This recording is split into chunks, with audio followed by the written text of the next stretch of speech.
Hi everyone, this is Heidi with WTI. I use this Crafter's Companion glass cutting mat constantly. I leave it out on my craft desk. It protects my desk from liquids, inks, and even heat tools that I use.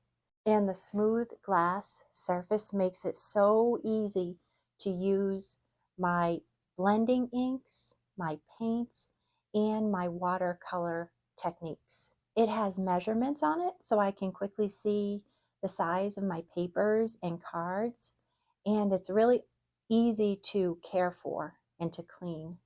And the 13 by 9 size covers a really nice area on my desk.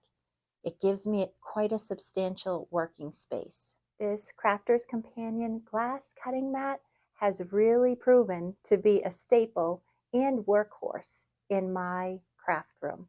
And that's my point of view.